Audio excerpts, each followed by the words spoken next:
Le live vidéo, le live vidéo, le live vidéo.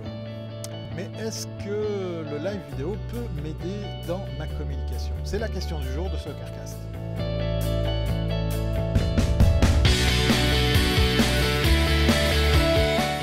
Bonjour et bienvenue à bord de ce nouveau numéro de thierryweber.com, un thierryweber.com déguisé en Carcast. Vous savez, ces fameux podcasts qu'on fait à bord d'une voiture. Et bien voilà, je ne déroge pas à la règle, j'adore ce format, donc on va y revenir de plus en plus, mais c'est pas le propos de cette capsule. J'avais envie de vous parler aujourd'hui du live pour votre marque. Faire du live vidéo, c'est une question qui m'est posée très souvent, que ce soit par mes clients ou par mes prospects. Qu'est-ce que peut amener le live vidéo à une marque, à une communication de marque?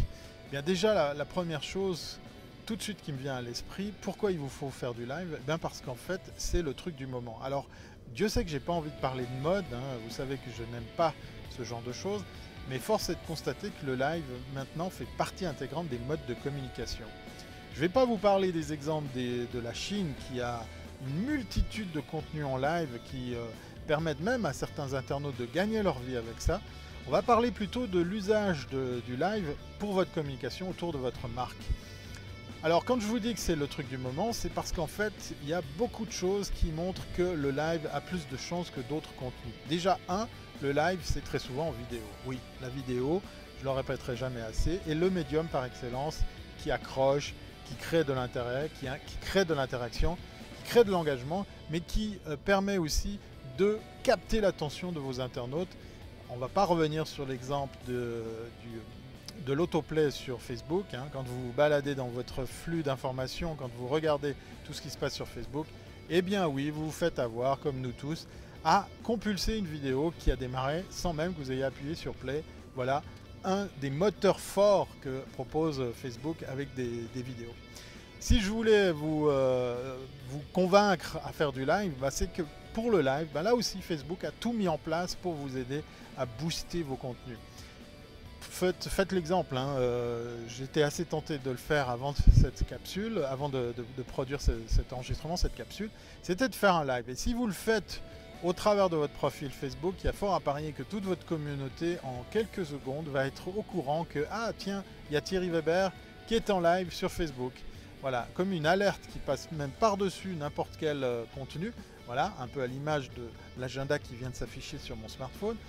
Eh bien, vous n'allez pas pouvoir passer à côté du fait que dans votre réseau, il y a quelqu'un qui est là, maintenant, en train de transmettre quelque chose en vidéo et en direct. Voilà, Facebook a tout mis en place pour vous aider à vraiment booster ce genre de contenu. Facebook adore la vidéo, adore les contenus vidéo, et donc de ce fait, va tout faire pour également pousser vos contenus en live. Imaginez maintenant que vous ayez un message publicitaire, un message commercial, quelque chose qui peut, pourquoi pas, informer autour de votre marque et de votre produit. Allez-y, faites du live et sans hésitation, faites-le également sur Facebook. Maintenant, s'il fallait parler des autres avantages à faire du live, bien un des avantages évidents, on l'oublie très souvent parce que moi je le vois en clientèle, je dois toujours essayer de convaincre mes clients d'aller oser faire du contenu, d'être eux-mêmes pro-acteurs de ce genre de contenu. Donc c'est déjà une étape à franchir, mais si en plus il faut le faire en live, vous imaginez comme c'est un peu compliqué, mais ça peut fonctionner, j'y arrive pour la plupart du temps. Alors, pourquoi faire du live?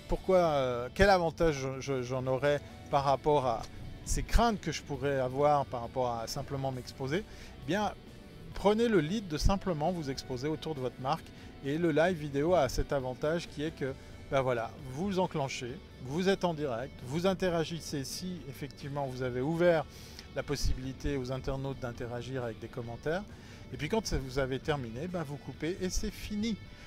Tourner, monter, comme on disait dans le temps, dans le métier, eh bien votre séquence elle est prête, elle est terminée parce qu'elle a déjà vécu en live, mais elle est prête à être réutilisée, pourquoi pas en replay, tel quel, ou alors si vous voulez l'agrémenter d'un générique d'intro et d'extro par exemple pour simplement l'habiller un petit peu. Voilà un des avantages évidents que propose le live, c'est que c'est tout de suite mis en place, c'est très facile à mettre en place, à part peut-être quelques petits choix techniques, on a tous l'opportunité de le faire puisqu'il suffit d'un smartphone, d'un bon cadre et puis d'un bon sujet. Et puis prenez le risque de vous exposer parce que c'est aussi l'occasion géniale pour votre marque de vous confronter à vos clients, à vos prospects qui vont peut-être vous poser des questions, des pics, des petits pièges, mais ça sera l'occasion justement de les éprouver en direct parce que vous aurez... alors on va pas tout de suite jurer, on va pas parler d'études de marché, mais vous aurez comme ça, grâce à cette façon de faire, un retour direct sur comment vous êtes perçu, comment vos produits sont perçus, comment votre marque est vue par votre audience et pourquoi pas par vos clients. Rien que pour ça, je serai le premier à vous encourager à faire du live, par exemple, pourquoi pas chaque semaine.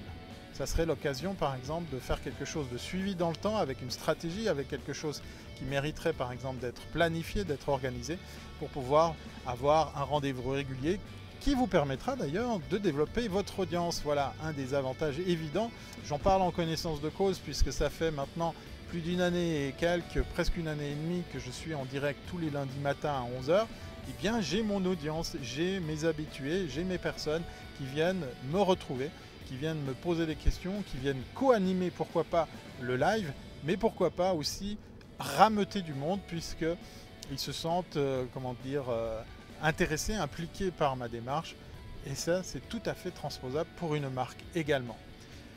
Dernière chose par rapport au live streaming, on parlait d'audience, on parlait justement d'engagement. La régularité fait que c'est aussi l'occasion pour vous de créer quelque chose comme un contenu sur lequel vous allez pouvoir rebondir. Très souvent, quand on fait un contenu, et c'est malheureusement aussi encore très souvent le cas avec du live, on a un peu de peine à capitaliser le travail qu'on a déjà fait. Donc par exemple, à la sortie d'un live, proposer votre contenu en replay, c'est déjà l'occasion, avec 1 ou 2 jours d'attente plus tard, de ressortir la chose, de rebondir à nouveau sur ce que vous aviez discuté. Une autre astuce que je vous donne quand vous faites un live, pourquoi pas en faire une version audio. Peut-être que dans votre live, vous n'avez pas tellement utilisé de choses visuelles, vous n'avez pas montré de choses flagrante à l'écran, un peu à l'image de cette capsule, vous pourriez très bien l'écouter uniquement avec de l'audio. Pourquoi pas alors en faire une version audio uniquement et la proposer sur un canal de podcast ou sur une plateforme de partage en ligne de type SoundCloud. Et ça vous permettra de revaloriser ce contenu, quand bien même, comme je vous l'ai dit, il a déjà vécu, il a déjà été diffusé, il a déjà interagi avec des personnes, eh bien il peut avoir une seconde vie, une troisième vie, une quatrième vie, parce que vous pourriez comme ça chaque fois revenir dessus, parce que c'est pas parce que votre live est terminé que le sujet dont il traitait est lui aussi périmé. Dernière astuce que je vous donne aussi, si vous avez un peu de temps, parce que si votre live a duré plusieurs minutes, dizaines de minutes, voire une heure, ça peut être pas mal de pouvoir aider l'internaute à aller voir la partie qui l'intéresse. Alors je vais vous parler tout simplement de chapitrage. Vu que vous savez ce que vous avez dit pendant votre live, pourquoi ne pas aider l'internaute à lui dire tiens, va directement à la minute 33,20, écoutez ce que je dis au niveau de digital marketing, parce que ce passage pourrait t'intéresser. Donc vous pouvez sur pas mal de plateformes, je prends par exemple YouTube, vous pourriez mettre votre live en différé sur YouTube, eh bien sachez que vous pouvez faire du chapitrage et vous pouvez partager une portion exacte de votre vidéo à un timing précis pour que l'internaute qui va découvrir cette séquence puisse démarrer directement avec la portion que vous voulez faire découvrir et partager. Voilà, c'était très très rapidement dans ce Carcast les quelques avantages que je vois sur le fait de faire du live pour votre marque. Que ce soit votre marque ou votre personal branding, la recette reste méchamment la même. Simplement, une des recettes que vous devez retenir, c'est la régularité. Ça fonctionne, ça porte ses fruits, je peux vous l'assurer. Voilà, je vous dis quant à moi à très bientôt sur les réseaux. Vous pouvez me trouver toujours et encore avec le username Thierry Weber en un seul mot. Très facile à me trouver. N'hésitez pas si vous avez des questions, vous avez envie de continuer le débat ou faire appel à mes services parce que vous avez envie de travailler avec quelqu'un qui peut vous aider justement dans ces démarches de live. N'hésitez pas à me contacter. Je suis présent sur la plupart des réseaux sociaux. Voilà, c'est la fin de ce Carcast déguisé en podcast. Et comme à l'accoutumée, je vous dis à bientôt si c'est pas avant.